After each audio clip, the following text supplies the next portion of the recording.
Good evening and welcome to the Nevis Newscast. Today is Tuesday, January 31st, 2017. I am Bronte Swanston Hendrickson. New members of the public service today benefited from an orientation seminar organized by the Human Resource Department. The exercise was coordinated by Training Officer in the Human Resource Department, Shanola Murray-Gill. And today we are here for our orientation seminar, basically telling new officers about the service, what is expected of them, and how to go about doing their jobs. Also educating them on their benefits, their rights, and the employment rules and regulations. This is a seminar that we tend to put on every year for all new officers. And today we've had quite a turnout. We've had up to 30 new officers here today, and they seem to be enjoying and taking in what we are educating them on today. Premier the Honorable Vance Amory addressed this morning's seminar in the capacity of Minister responsible for human resource. Now it is for you now, having been given the opportunity, have been given the privilege to be part of the public service, to apply yourselves, learn as much as you can about the system, make a determination that you will acquire the knowledge of the procedures, the rules and procedures which govern your employment with the government, and that you will learn the structure of the system and what applies, and you will dedicate yourselves, commit yourselves to following those rules and those procedures. And I guarantee you, if you do that, you'll never get into any trouble. And you will be surprised how well you can progress within the public service. The seminar included a session on the rules and regulations of the public service by Permanent Secretary of Human Resource, Onet Herbert. The public service is the umbrella organization which carries out the function of the Nevis Island administration, that is government. Today we are going to address the conduct and discipline of public officers, appointments, promotions, transfers, termination of appointments, retirement, salaries and increments, and leave. Service with pride and integrity can be dubbed the motto of the public service. I trust that your sojourn with this organization will be a rich and rewarding experience. Presentations were also made on the National Insurance Group Medical Scheme by Judy Barrow of CGM Callagher Insurance Broker Group and the Social Security and the Employed by Walter Morton of the St. Christopher and Nevis Social Security Board. The Ministry of Labour has begun the process of establishing a labour code for St. Kitts and Nevis that will serve to improve the laws governing the world of work and better relations between employers and employees. The Honourable Vance Amory, Senior Minister and Minister responsible for Labour in the federal government, shared the news with the public on January 24th at a town hall meeting dubbed Good Governance and Accountability for Prosperity. The session was the first in a series for 2017. Amory said that the government has taken a positive approach to labour issues since taking over the reins of leadership in 2015. This would include the creation of the code, which is essentially the revision, upgrade and amalgamation of related laws. It will encompass all of the 22 pieces of labour legislation which exist in St. Kitts and Nevis and bring it under one umbrella to guide the behaviour or the actions in terms of labour arrangements in St. Kitts and Nevis, he stated. Consultations were held between officials from the government, employer representative groups, including the Chamber of Industry and Commerce, as well as trade union representatives. The process is ongoing and must be completed in order to produce a draft document. The wider public will then be engaged through various fora and meetings on the changes to the draft Labour Code before it is finalized and taken to Cabinet, then the Parliament for approval. Acting Commissioner of the Labour Department, Shernal James, says some of the existing laws needed to be modernized to ensure that they are in line with current local trends as well as international standards.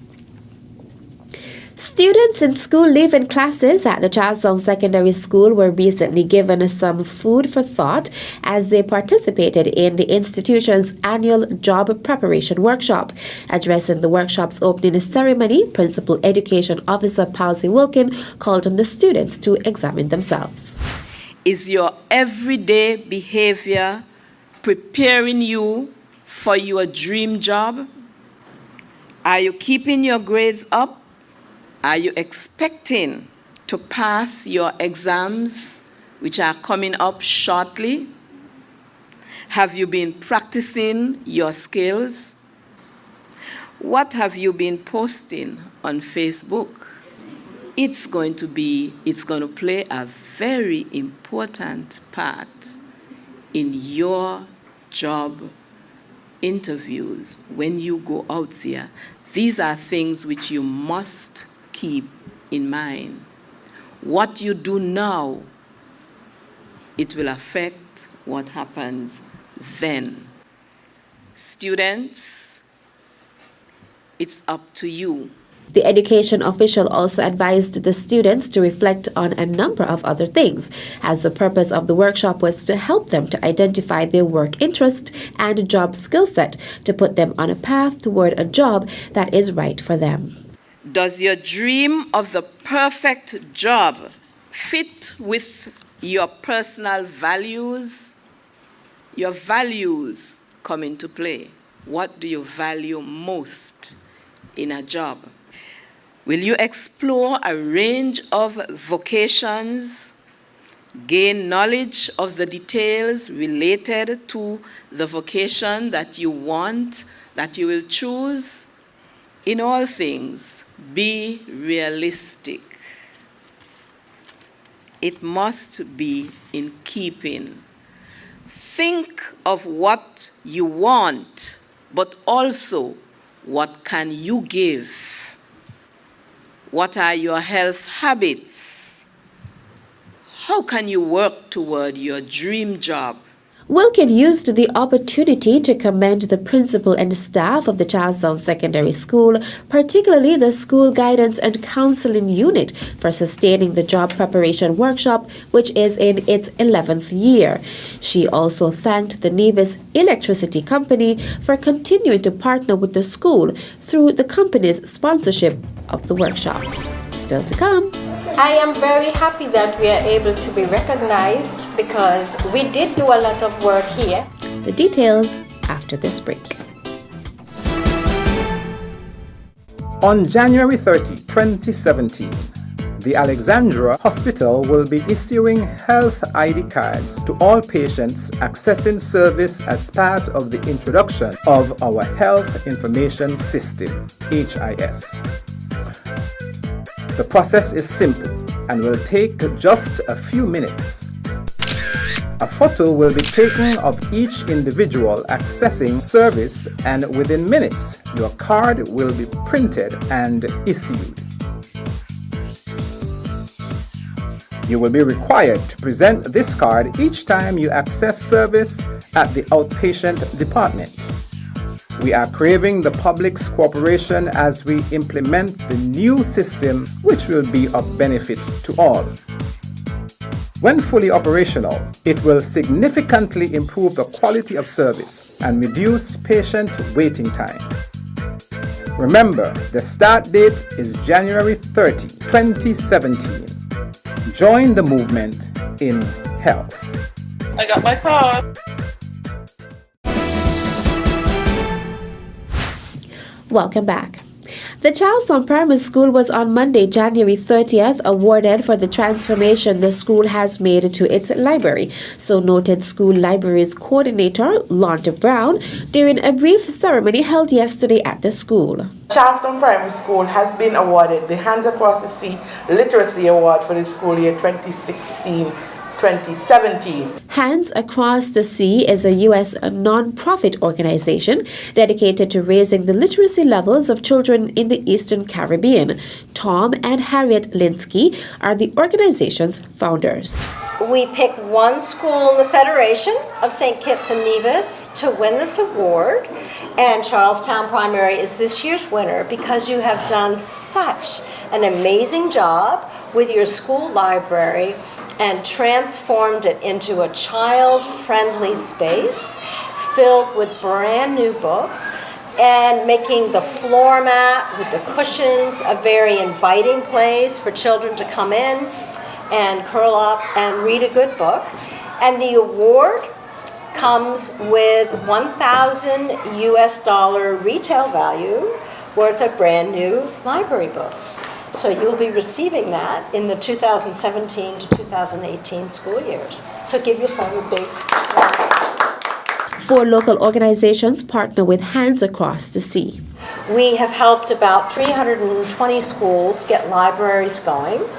We've shipped about 273,000 books, serving about 70,000 children.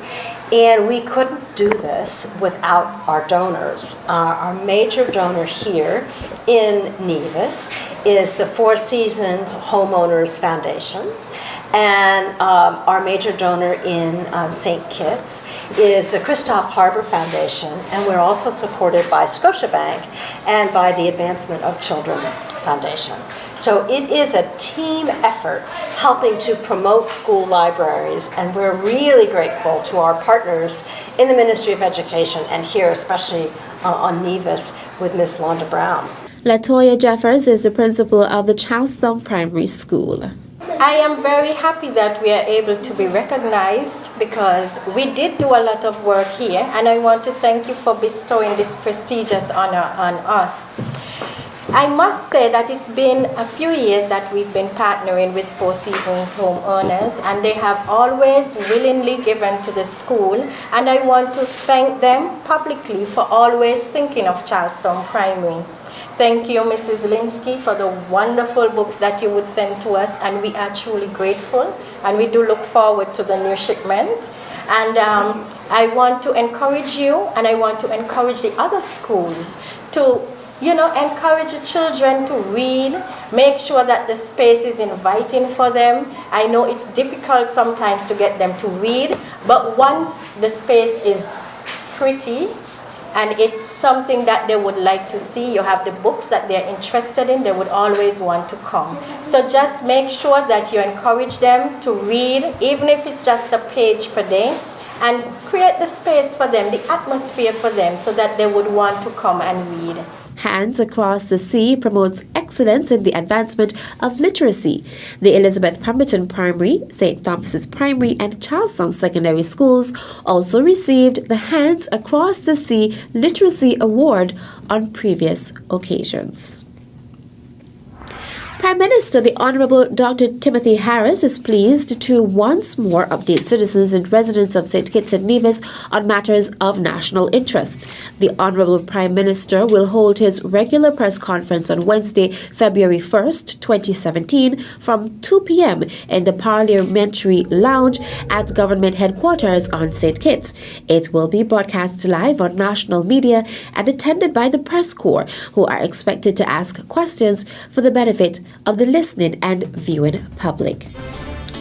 And that brings us to the end of tonight's presentation of the Nevis Newscast. I am Bronte Swanston Hendrickson. Thank you for viewing. Good night.